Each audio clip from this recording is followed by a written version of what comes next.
Hello everyone, and welcome to the NARSA weekly update for the week commencing Monday, the 27th of December 2021. This is our last show of 2021.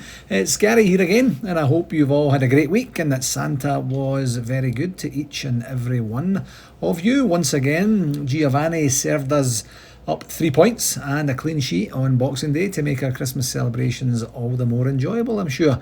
So now, since we last chatted, the big news, of course, has been that the Omicron variant has ravaged the UK, meaning that games were postponed, New Year events are cancelled, and they brought the winter break forward as a result. I have to admit, it is easy to get caught up in the conspiracy theories out there, when you have one specific club always pushing their own agenda and seeming to always kind of get what they want. To have the winter break moved forward as it would materially suit them based on the situation with their squad for right now. But I have to admit, one of my first gut reactions was that if I were in charge of the Scottish football authorities, I'd likely have suggested bringing the break forward, as it just seemed like the logical thing to do. And I get that the East End mob will have other players back and fit, and we might have a couple or a few of our important players out due to the African Cup of Nations call-ups, but we'll also have some of our own injured players back too, the likes of Roof and Davis and maybe Hollander as well. So while it might suit them, we'll just beat them with who we have available, and all of them moaning and groaning and complaining, we'll come back and haunt them, and it's as simple as that. I think I mentioned before, I think it was maybe the recent Hearts game there, that if our players line up against their players and all being well in terms of form and talent and ability, we win the game. And it's the same with every team in Scotland right now. So I don't care what sort of team they put out, and we will match them and we will beat them when we play them. And it's supposed to be the 2nd of February now, so we'll see how that goes. It's just the way that it is, and for both the Aberdeen and the Celtic fixtures, we'll go ahead and win them anyway, and then this will all be a bit of a distant memory in just a few short weeks. So speaking of games, we did indeed have just the one game this last week, and that was against St Mirren on Sunday, Boxing Day, and ran out 2-0 winners thanks to goals from Scott Wright, a header no less from Scott Wright, and a great finish by Alfredo Morelos after his initial header was saved. We were so utterly dominant in the game from start to finish, and could and probably should have won by more had it not been for some fantastic saves by a very informed Jack Alnwick in the St Mirren goal. So as I predicted last week, St Mirren would indeed take points off of Celtic in their midweek fixture, despite having to play a bunch of kids in the game due to COVID related absences and the like. And they set out in this game on Boxing Day with what we now call the low block, and just try to frustrate us and maybe hit us on the break. But I don't think Alan McGregor had a single save to make in what turned out to be a relatively easy afternoon for us overall over the course of the full game. And as we were kind of laughing about during the game, like, the opposition comes to park the bus and not concede any goals, then they go 1 or 2 behind, and instead of actually trying to change things up to salvage any sort of result from the game, they just continue to try and keep the score down. And as frustrating as it is to watch at times, when we get our goals relatively early, like we did yesterday, then it makes for a less edgy game for us as fans, of course. And as I said, it really should have been more in terms of goals, but for some superb goalkeeping and credit where it's due. So I'm not going to complain at all. Another 3 points, another clean sheet, and we march on into the break in a very healthy position. In terms of the ref watch, I have to say that from what I can recall, other than some relatively minor inconsistencies in game, he wasn't really involved in the game too much, which I think is a good thing. And there also wasn't a huge amount of thuggery from St Mirren too, which is also nice as well.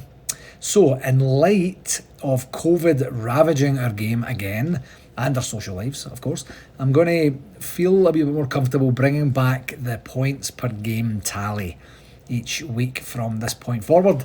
So just in case a particular team looks to try and sneak in another tainted title into their trophy cabinet. So as it stands right now, after 20 games, we are on get this, 55 points per game. That's 2.55 points per game, and that mob are on 2.25, so we are 0.3 of a point per game better off than they are. As I say, that will be a staple from this point forward.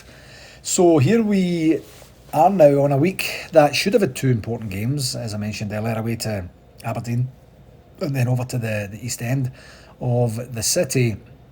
A bit old man COVID took care of that for us, so we're now in the winter break with no game action to look forward to for the next 3 weeks or so, which is a little bit of a sigh moment, unfortunately. But one last wee thing on the games front is that now that we're just beyond the halfway point of the league, and despite a bit of an up and down season thus far, we sit comfortably 6 points ahead at the top of the league table on 51 points from 20 matches, having won 16, lost 1 only, and drawn 3 games thus far. Won 16, lost 1 and drawn 3. The greedy side of me really wanted to play the next 2 games to further stretch our lead, because I'm convinced that's what would have happened, but it just wasn't to be, and I'll just content myself with the fact that we have the 6-point cushion and we are just getting better and better and better under Giovanni, and I can't wait to see what January brings for our team. On to RTV, not too much to report from this last week with us just having a 1 game, but just another reminder that if you or any of your club members need individual RTV vouchers, please do let us know prior to the Aberdeen match on the 18th of January. You have a wee bit of time, but you don't need to wait till game day. You can input and subscribe to or redeem the voucher, I guess that's the proper language to use. Redeem the voucher anytime, on any device, anywhere, so get that organised if you need to do so, based on things being closed down and things like that.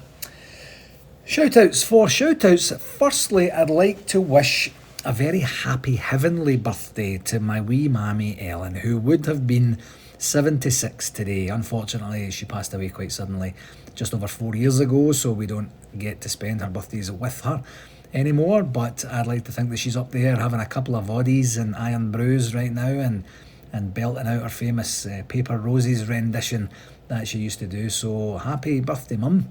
And in the final week of the 2 months that I've been mentioning our New Year bash in Calgary, which was of course coming up this Friday on the 31st, I'm sorry to say that we had to cancel the event due to the rising cases here in Calgary and Alberta, and a very strict requirement to follow masking and non-mingling rules and things like that. We had some conversations with the pub.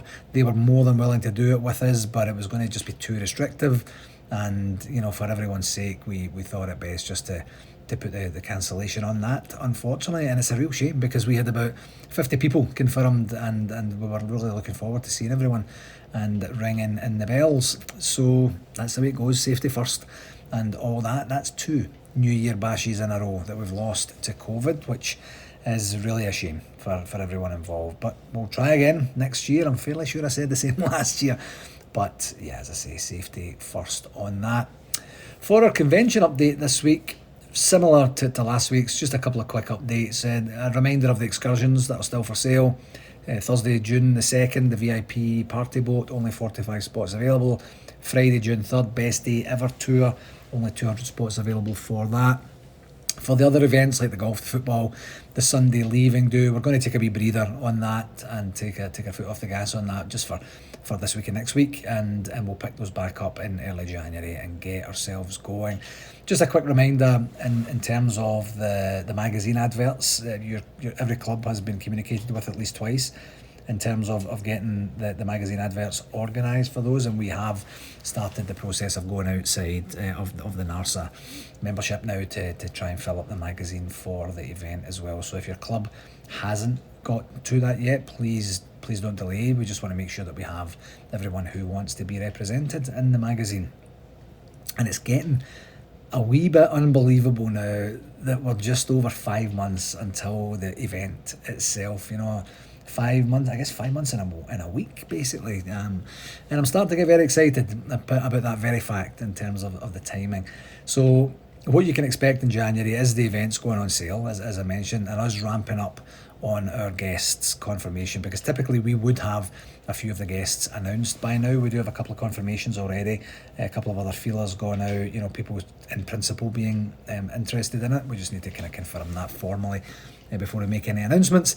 And one main person missing who confirmed that he would attend if possible was my good friend Walter Smith, and he will be greatly missed at the event. But what I can tell you is that we'll make sure his presence is felt in June as a mark of respect for him and the family. So a wee bit more to follow on that one when we can. Then we have it all wrapped up.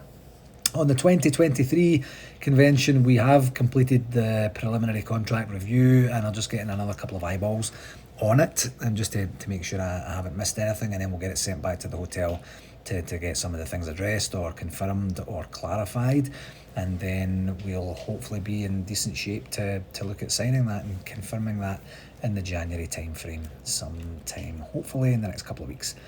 Just another regular plug for our convention frequently asked questions document. Go on the NARSA website into the convention page, and you'll see the frequently asked questions document there, our page, sorry, and then you can just flick through the questions. Any questions you have, I'm sure, will be answered there. On the communications front for this week, as you can imagine, with it being such a heavy game schedule, there really hasn't been a lot going on from the club side to talk through this past wee while. I'm hopeful that in January we'll see more activity just in general around the club, with transfers and on the business side too, to give us a wee bit more content to consume and report on. But the main thing for this past week for me was that I received my beautiful deluxe The Rangers Shirt Book Collector's Edition package.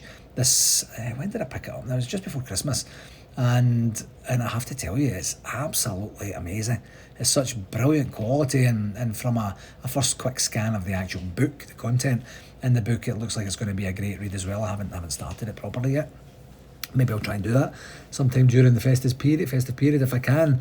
One wee funky thing from a logistics perspective is that I had to pay another $19 to pick it up, basically cash on delivery sort of thing, from the Canada Post shop, which I wasn't expecting. But other than that, I'm very, very happy with the purchase. And then, ironically, my sister Caroline sent me a photo of my Christmas gift that I would have gotten had she not had to cancel her trip from Paisley to Calgary here.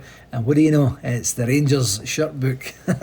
Whoops. So now I guess I have two. I probably will never see the other one now. Caroline will re-gift that to someone else, I'm sure.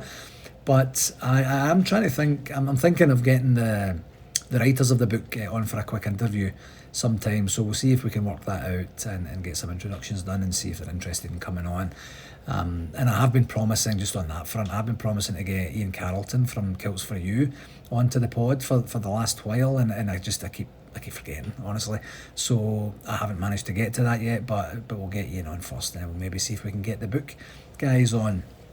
So, and in terms of other communication, not long before recording, Robert O'Neill from the Los Angeles True Blues Rangers Supporters Club posted an article on our NARSA Communication WhatsApp group from 442.com that ranks the top 100 football stadia in the UK. I think it was just related specifically to the UK. And wouldn't you know, our very own Ibrox landed at number 1. Yeah, a wee bit of intensity there just before I made the announcement. But yeah, we topped the charts ahead of really good grounds like Anfield and Old Trafford and the Emirates and more importantly, that dump over in the East End. So here's a wee bit from the article. If you're looking for the best atmosphere in British football, Glasgow is the place.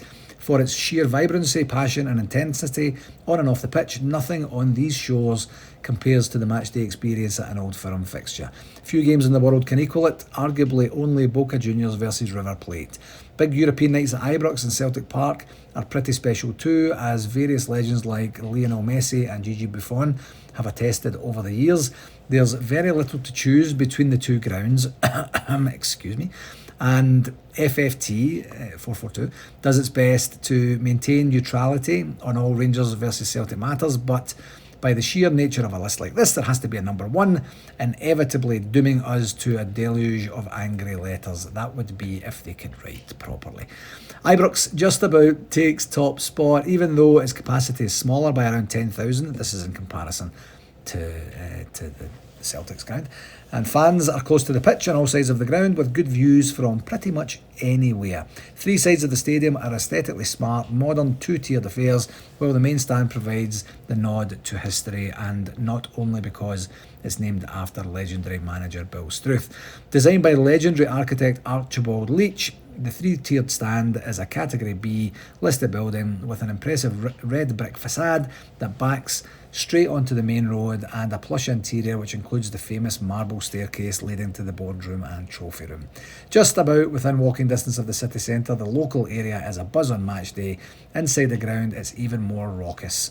They don't call it the Ibrox Roar for no reason. I just love that. They don't call it the Ibrox Roar for no reason.